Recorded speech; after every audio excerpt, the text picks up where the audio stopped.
Now let's switch to Sydney. The Lord Mayor of Sydney has put a ban on events being held at Sydney's parks due to, you guessed it, the climate crisis, and fears the council that it will accelerate severe weather events. The council noting that climate change is accelerating severe weather events, and increased rainfall in the lead up to and during outdoor commercial events has resulted in significant damage to large sections of parks. Now, event planners have labelled the move as ludicrous, warning that it is hindering attempts to bring vibrancy back to the city. Even Premier Chris Minns has called for the ban to be overturned in order to bring back that vibrancy to the CBD and surrounds. Prue, it seems crazy that you've got the local council and the mayor making these decisions that are impacting negatively on New South Wales. I mean, it's the power of that city council seems to be disproportionate. It totally is. You know, every time this Lord Mayor opens her mouth, you should issue a storm warning, because she is so obsessed with climate change. It's her raison d'etre. She's ruined the city with bicycle lanes so that our lane, it's impossible to get through any of the city streets because of it.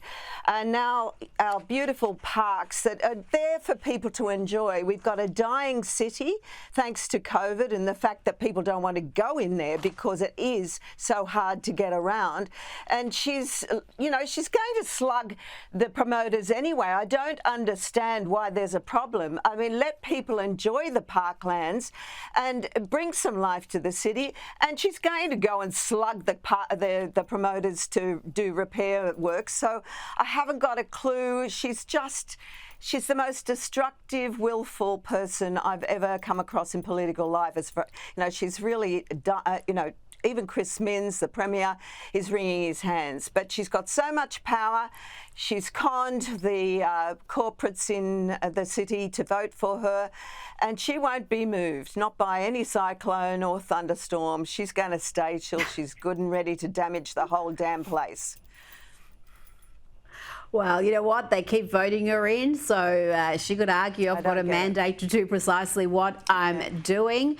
But yeah, it's strange times when you've got the Melbourne Lord Mayor, who seems to be, though he's a leftist, more sensible than the one in Sydney. And Melbourne is supposed to be, the belly of the beast when it comes to leftist politics, but not in this case.